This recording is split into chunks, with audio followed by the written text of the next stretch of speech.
Bwana Kibakuli, nimekuja kukuomba ushauri kama mwanaume mwenzangu. Sina rafiki mwingine hapa mtaani kama wewe. Kama unavyojua na shemeji yako pale nyumbani, tulikuwa na biashara ile ambayo tunafanya. Nikaona hapana, tafute biashara nyingine. Hii hapa nimwachie mke wangu aiendeleze. Baada ya siku na siku nikaona hapana, leseni tunatumia ni leseni moja. Nikaona nimfungulie leseni nyingine. Baada ya kumkatia leseni hivyo mkatie tu leseni. Kama nilipalua moto nikakaa kwenye nyasi. Mara moja ameanza drama zake pale. Na kuanza kudai tuachane. Ni jambo ambalo limeniumiza sana kwenye moyo wangu. Ni jambo ambalo limeniumiza sana.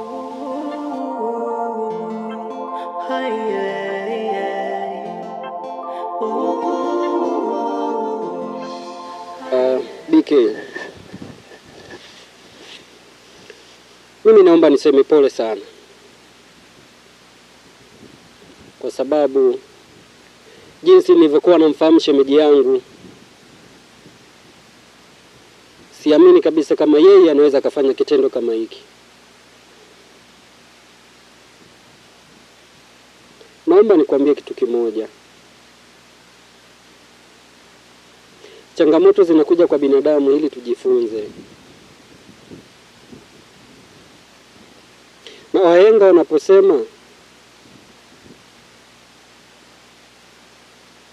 asiyesikia la mkuu hatavunjika mguu. Lakini pia wahenga hao wakasema asiyefunzwa na wazazi wake atafunzwa na ulimwengu. Kwa hiyo Bwana BK, naomba usikate tamaa na wala usife moyo. Kama amediliki mpaka kutafuta namna gani ambayo anaweza kukutaifisha mali zako, huyo ni adui, tena ni adui mkubwa. Lakini kama unakumbuka Bwana BK,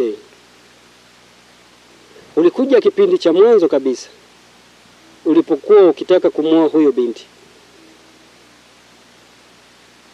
Nikakuelekeza, lakini sikuwa peke yangu, tulikuwa na baadhi ya wazee wakakupa ushauri kwamba yule binti namna alivyolelewa, malezi yake sio sahihi. Lakini kwa sababu ulikuwa unampenda, hatukuweza kukupinga juu ya